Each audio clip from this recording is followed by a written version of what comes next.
Hello and welcome.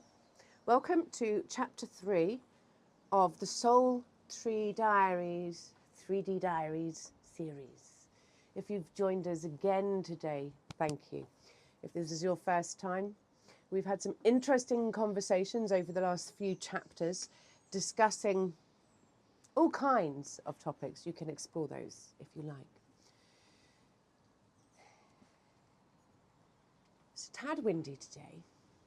It's also the afternoon. I tend to normally film my sessions in the morning because it's a bit quieter out and about. And I don't just mean the roads and the people, I mean for the animals too. And I'll get ever so distracted by all of the animals coming down into the garden. But we'll see how we will get on today. So welcome to chapter 3. Today our chapter is called The Stolen Blueprints.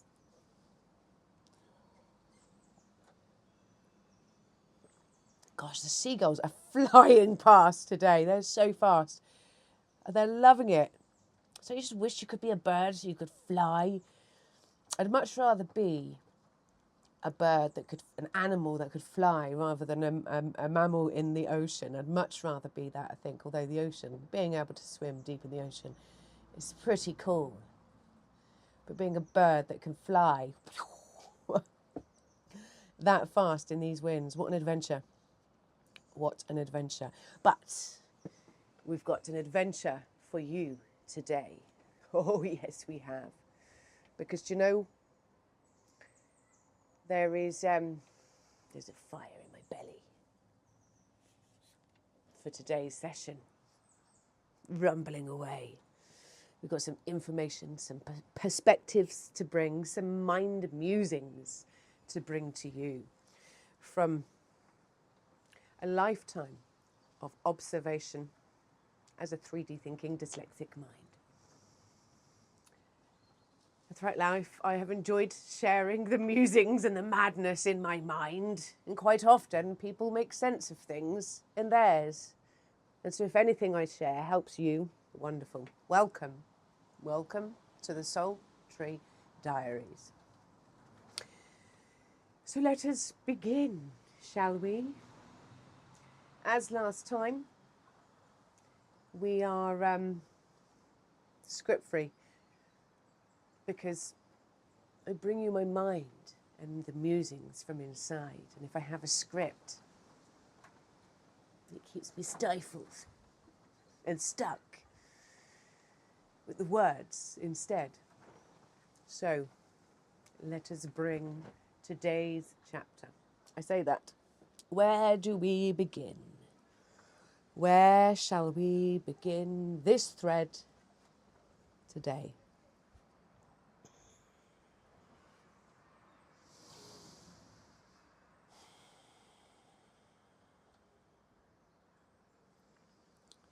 So we've spent the last few weeks looking at the silts that we carry in our bodies,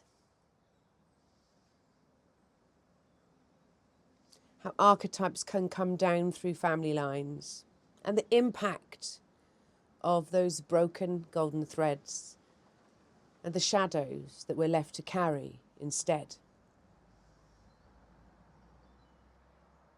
And today we're going to cross over to how our blueprints, our family blueprints have been stolen from us.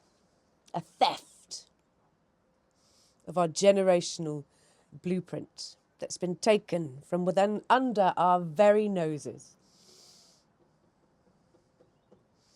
And I am talking about the theft of the structure of the family. Now, I have spent a good number of years in business.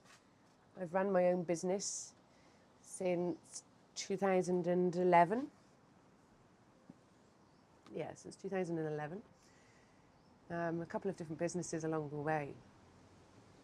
But over the last 3-4 years, I've been studying business as well.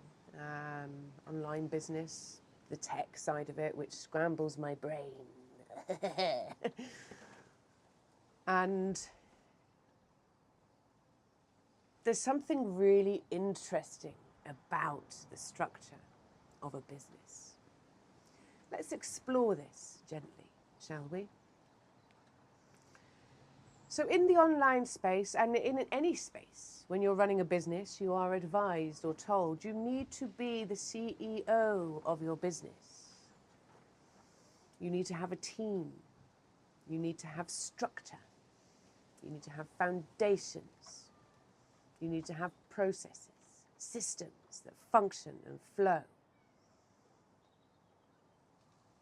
If you don't have these in place in your business and you're not acting as the CEO of your business, then you will merely survive, you will not thrive.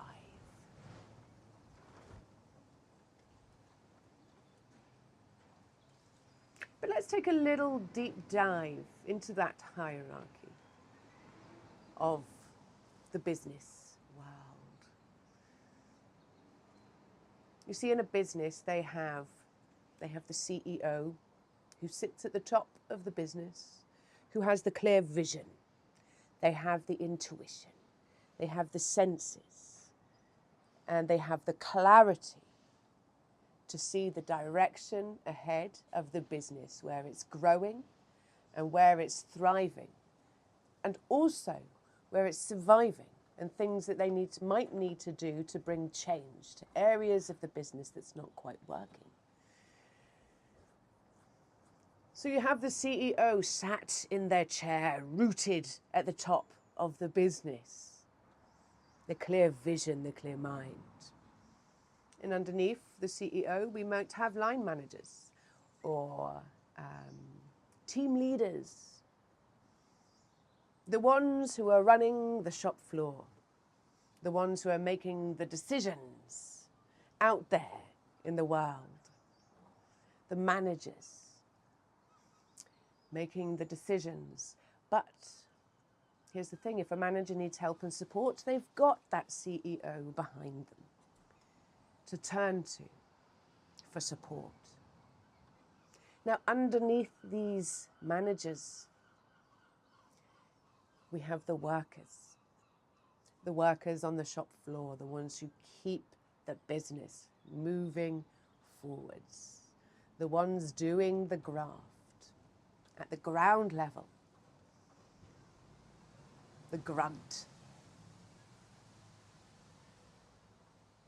And so we all know that when we look at a business, and we've all worked in businesses too, and perhaps you've been a member of a team that's been quite dysfunctional, or perhaps there's discord. Is that the right word? Discord? There's discord in the ranks. I think that's the right word. I could just think Discord, the kids app thing that they use. But when we look at a business, and if you've worked in a business and if you've had a job, you know that if you're at the bottom rungs of that business and there is dysfunction at the ground level and there is unhappiness and conflict and bad practice, you know within you, within your senses, you know that this stems from the top of the chain. You know that it comes from the CEO. So if at the bottom level there's a continual change in cycle of people around at the bottom level, we know that the top is not grounded and not rooted in their vision and clarity of the business that they own. So we know from business that you can look at the ground level and see how the whole business is functioning as one. If you have a happy workplace, if you have things that flow and move and the business is growing and thriving, it stems from the top of the chain. It does, doesn't it?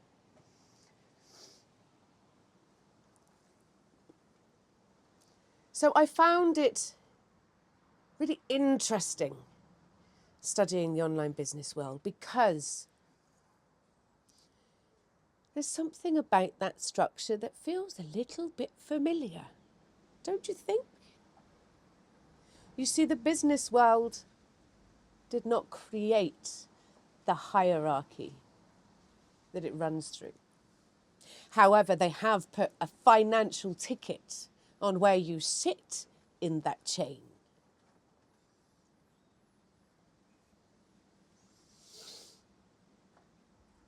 Are you worth the money of the position you sit in today?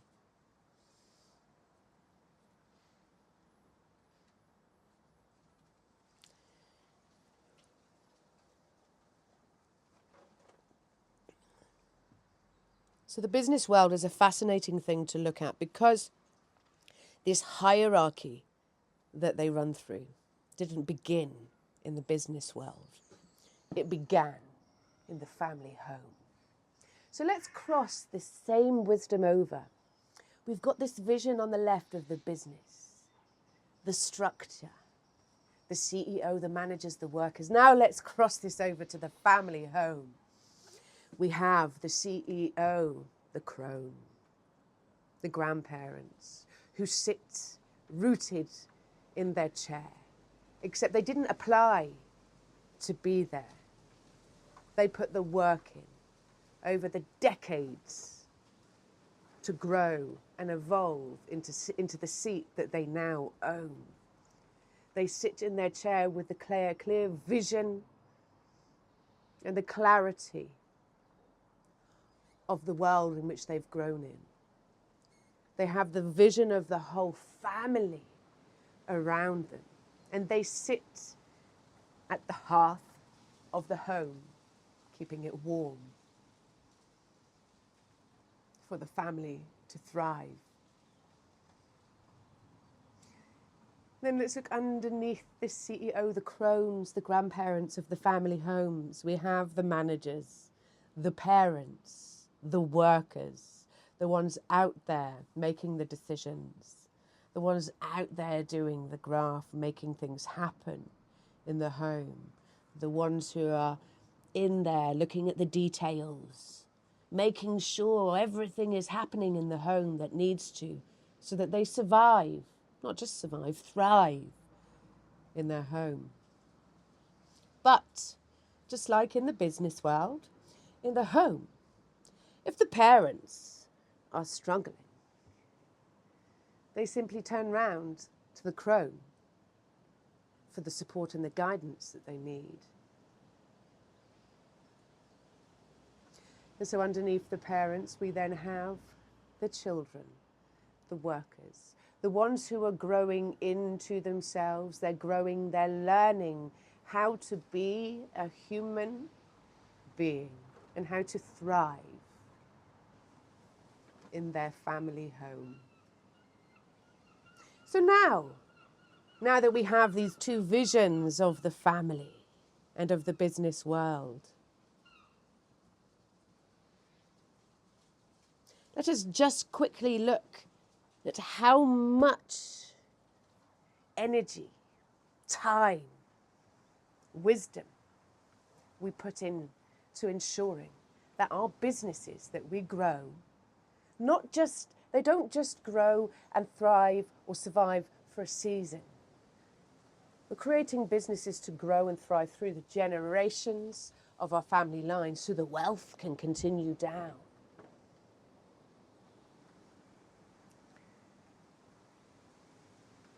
But then let's cross this over back to the home and look at the children sat at the bottom.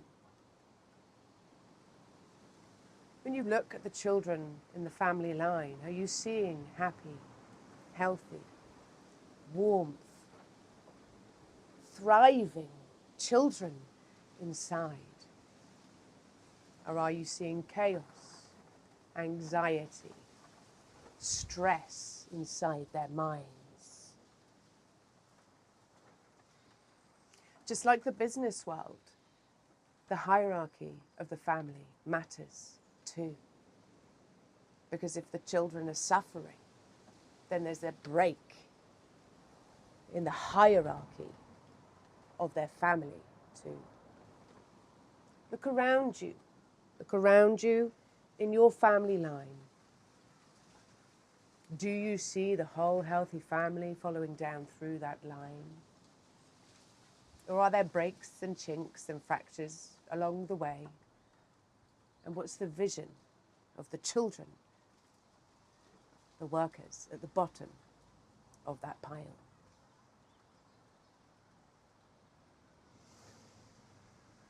When you remove and take away the strength, the foundations, the roots, the structure, the integrity, the wholeness, when you dismantle a family and it no longer has that flow, it can't thrive. Can you imagine a business where the CEO sits in a factory over there, the workers in another one, and the managers sat in one in between, while the office sits empty? It wouldn't work. It simply wouldn't work. But yet we've done this with our families. Our children go into care from a younger and younger age. Our elderly separated and put into homes. We've broken the generational thread of what was always the family business of thriving within our homes. Fascinating information, isn't it? I just find this stuff fascinating. This is stuff that my mind has been boggling over for years. And so for me to bring this and share this to you is an absolute joy and a pleasure. But let us cross over and let us look at the world data, because it matters. It matters.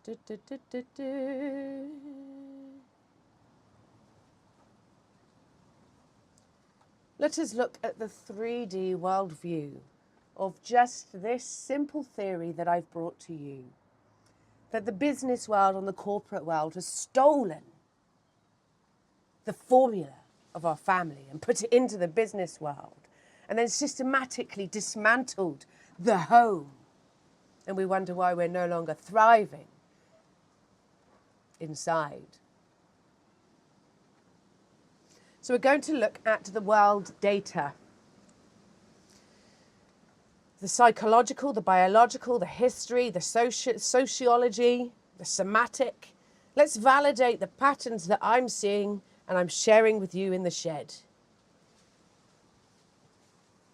Because hopefully, once you've seen the engineering of this in your mind, you won't be able to unsee it. You won't be able to unsee the theft that's happened inside our homes. For thousands of years, this is a sociology and the systemic theory. For thousands of years, the architecture of the home was the generational family business. We had a built-in leadership, hierarchical structure running down through our family homes, the golden thread. The CEO, the manager, the worker, the grandparents, the parents, the children, who ensure the survival of the species. This is what it's for.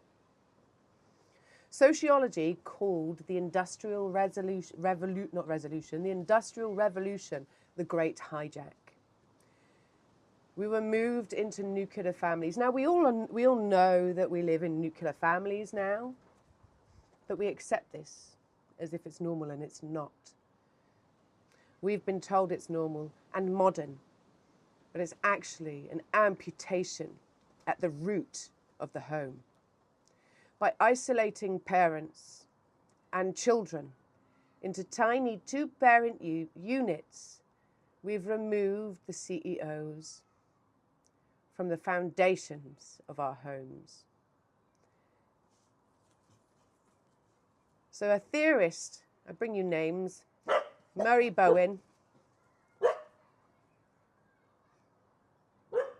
family systems theorist Murray Bowen is a family is a single emotional engine. This is what they know, that as a family we function as a whole. We function as a whole engine together through the generations, through the golden thread.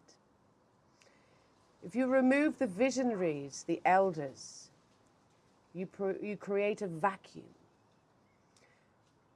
And now as parents, we are being forced to be the visionaries, the managers, and the workers simultaneously.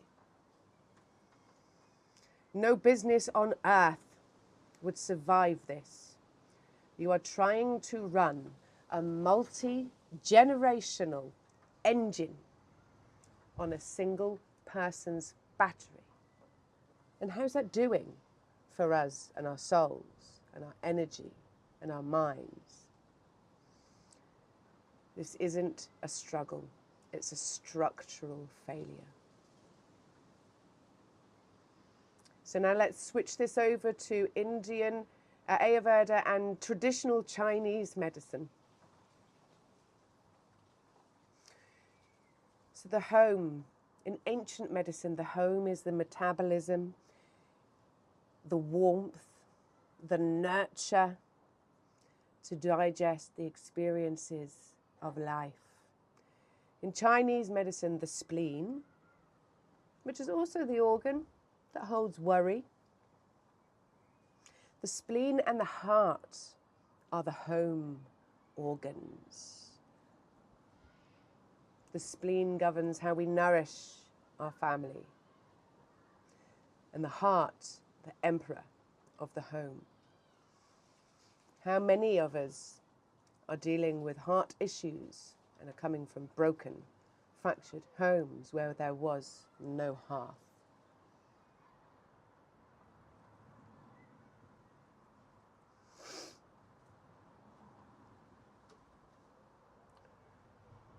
In Chinese medicine, when your energy is siphoned off into transactions, working for money, rather than transitions, growing through life, the fire is spent outside of the home and the hearth goes cold. We replaced warmth, presence with transactions and money.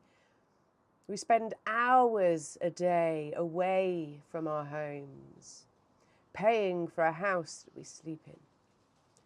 This creates a silt in our systems, a dampness within, a stuck feeling in your guts. Do you feel it?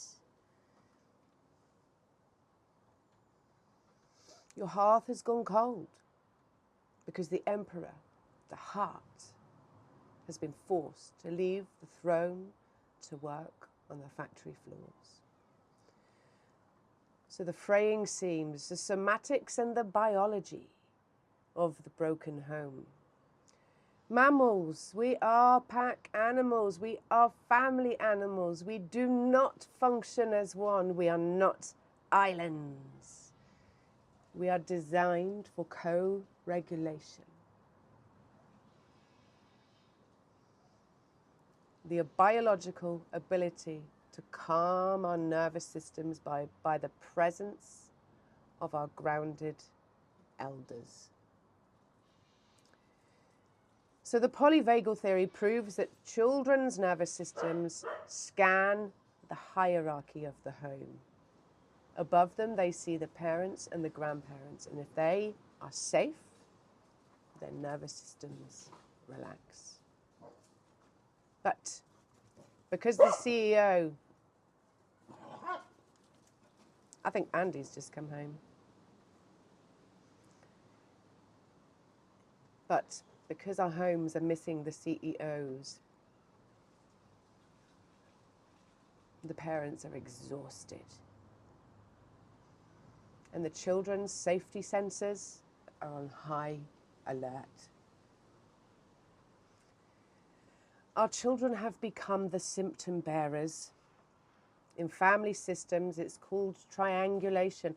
And in fact, in business, they call this too triangulation. The children aren't broken or naughty, they are ungrounded wires. If in business you have triangulation in your business, there are ungrounded wires. They are trying to regulate a system that has no flaw. They are systematically frayed because the structural support above them was missing. Now, this is a word used in business. It's also a word used in the somatics and the biology and of our family homes. Triangulation. When the top is missing.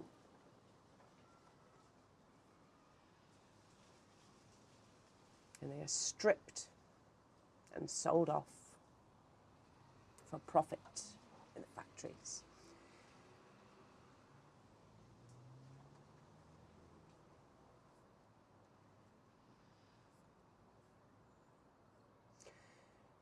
So the hierarchy you see in your office, the CEO, the manager, the worker, is actually your family's broken skin, taken and put in the business workplace. They took the stability of our homes, they removed us from our hearths and made a profit in our absence. Now the West calls this stress, the East calls it a cold hearth, and the body, well, nervous system overload. I say our structure was stolen and hijacked from the home. You don't have a disorder. You have a missing hierarchy in your family's line. And you are trying to be a one-woman village or one-man village.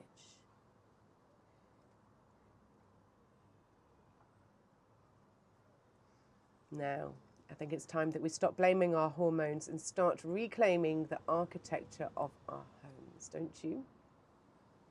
How do we do this? We begin with ourselves.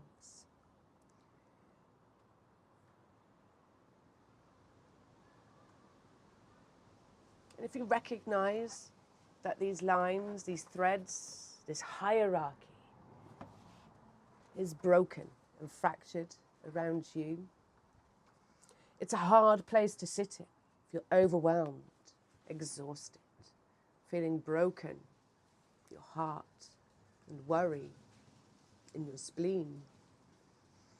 You're justified. You're justified. This was never how it was supposed to be.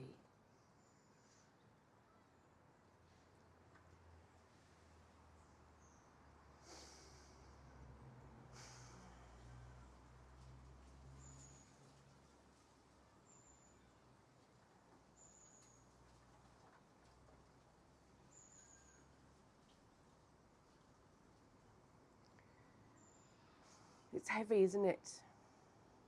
It's heavy on our souls to be carrying the weight of such dysfunction and brokenness.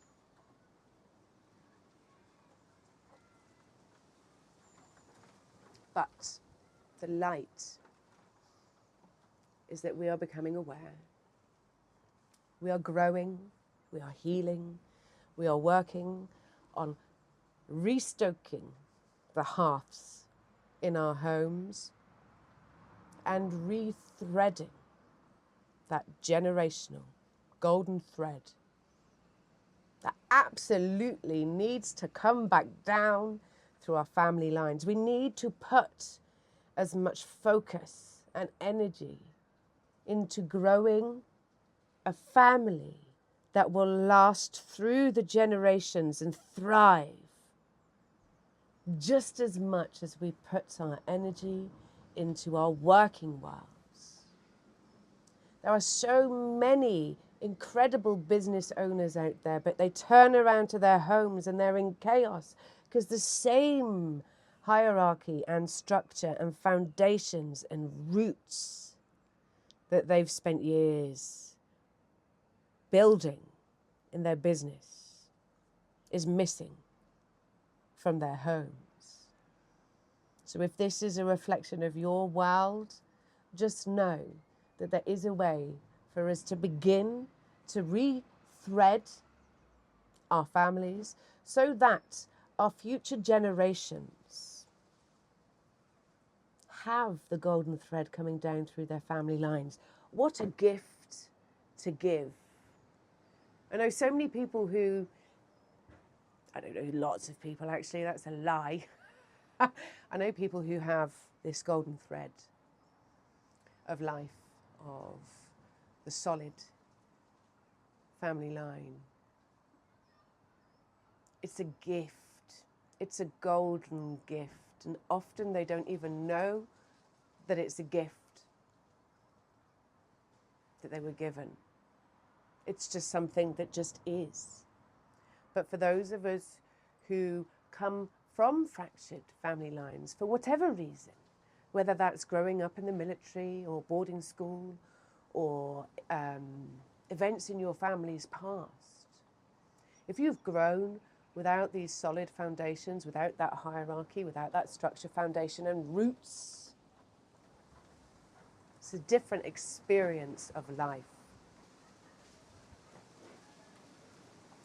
Oh, I love it when the winds pick up. Match the energy of the shed. Ah.